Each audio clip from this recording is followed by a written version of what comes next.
വബറകാതുഹു. ഇന്ന് ഞാനിവിടെ പറയാൻ പോകുന്നത് ഒരു കൃഷിക്കാരന്റെയും ഒരു വാനമ്പാടിയുടെയും കഥയാണ്. എന്റെ കഥയുടെ പേരാണ് വാനമ്പാടി പറഞ്ഞ സത്യം. ഒരിക്കൽ ഒരു വലിയ വനത്തിൽ അധികം ദൂരെയില്ലാത്തൊരിടത്ത് ഒരു കൃഷിക്കാരൻ താമസിച്ചിരുന്നു. അയാളുടെ വീടിനടുത്ത് ഒരു വലിയ മരമുണ്ടായിരുന്നു.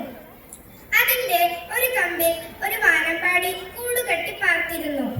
നേരെ വിരളുമ്പോൾ നല്ല ഈണത്തിൽ മനോഹരമായ പാട്ടുകൾ പാടിയിരുന്നു. പാട്ടു കേൾക്കാൻ ഇഷ്ടമായിരുന്ന കൃഷിക്കാരൻ പക്ഷിയുടെ പാട്ട് നല്ലതുപോലെ ആസ്വദിച്ചിരുന്നു. എന്നാൽ ഒരു ദിവസം കൃഷിക്കാരന് ഒരു ദുഷ്ട ചിന്ത തോന്നി. എന്തുകൊണ്ട് എനിക്ക് അതിനെ പിടിച്ച് ഒരു കൂട്ടിലിട്ട് അടച്ചുകൂടാ? ആ കൂട് എന്റെ വീട്ടിൽ തൂക്കുകയാണെങ്കിൽ എനിക്ക് നല്ലതുപോലെ പാട്ടുകൾ ആസ്വദിക്കാമല്ലോ. അയാൾ തിടുക്കത്തിൽ ഒരു പക്ഷിക്കൂടുണ്ടാക്കി. എന്നിട്ട് കെണി വെച്ച് വാനമ്പാടിയെ പിടിച്ചു. എന്നിട്ട് വാനമ്പാടിയോട് പറഞ്ഞു, എന്റെ പൊന്നു വാനമ്പാടി, നീ ഇനി മുതൽ നിന്റെ ആഹാരം അന്വേഷിച്ച് നടന്നു ക്ഷീണിക്കേണ്ടതില്ല. ഞാൻ നിന്റെ കാര്യം നോക്കിക്കോളാം. പഴവും പാലും ആഹാരമായി തരാം. നീ നല്ല നല്ല പാട്ടുകൾ മാത്രം പാടിയാൽ മതി.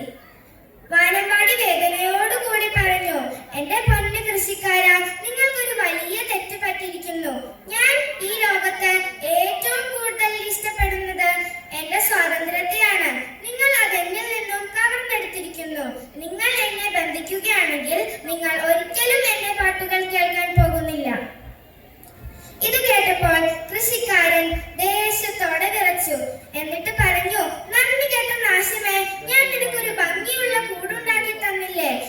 ഭക്ഷണം തരാമെന്നേറ്റില്ലേ? നീ ഇനിയും പാട്ട് പാടില്ലെങ്കിൽ ഞാൻ നിന്നെ കൊന്നു തിന്നും. ഇത് കേട്ടപ്പോൾ വാനമ്പാടി ഭയന്നു വിറച്ചു കരഞ്ഞു. അല്ലയോ, എന്നെ കൊല്ലരുത്. നിങ്ങൾ എന്നെ മോചിപ്പിക്കുകയാണെങ്കിൽ നിങ്ങളുടെ ഭാവിയിൽ ഉപകരിക്കാവുന്ന 3 രഹസ്യങ്ങൾ ഞാൻ പറഞ്ഞു തരാം. ഇത് കേട്ടപ്പോൾ കൃഷിക്കാരനൊരു ആകാംക്ഷ. എന്തായിരിക്കും ആ 3 രഹസ്യങ്ങൾ? അയാൾ ഉടനെ വാനമ്പാടിയെ മോചിപ്പിച്ചു. വാനമ്പാടി തന്റെ ചിറകുകൾ ഉയർത്തി പറന്ന് പറന്ന് ഒരു വൃക്ഷത്തിന്റെ മുകളിൽ പോയിരുന്നു. എന്നിട്ട് പറഞ്ഞു, കൃഷിക്കാരാ, നന്ദി. ഇനി ഞാൻ രഹസ്യങ്ങൾ പറയാം. ശ്രദ്ധിച്ചു കേൾക്കുക. ഒന്നാമത്തെ രഹസ്യം: ഒരാൾ ഒരു കെണിയിൽ അകപ്പെട്ടു പോയാൽ അതിൽ നിന്നും രക്ഷപ്പെടാൻ എന്തു വാഗ്ദാനവും ചെയ്യും. രണ്ടാമത്തെ രഹസ്യം: കയ്യിൽ കുറച്ച് ഭാഗ്യമേ ഉള്ളെങ്കിൽ പോലും ഭാവിയിൽ ലഭിച്ചേക്കാവുന്ന ഭാഗ്യത്തെ ഉപേക്ഷിച്ച് കളയുന്നത് വിഡ്ഢിത്തരമാണ്. ഇനി മൂന്നാമത്തെ രഹസ്യം: ഒരാൾ തന്റെ തെറ്റുകളിൽ നിന്നും പാഠം പഠിക്കണം. അല്ലാതെ അതോർത്ത് സമയം കളയുക അല്ല വേണ്ടേ. ഇങ്ങനെ പറഞ്ഞുകൊണ്ട് വാനമ്പാടി തന്റെ ചിറകുകൾ ഉയർത്തി പറന്ന് പറന്ന് സമീപത്തുള്ള ഒരു കാട്ടിലേക്ക് പോയി. കൃഷിക്കാരനോ അവിടെ തന്നെ നിന്നു.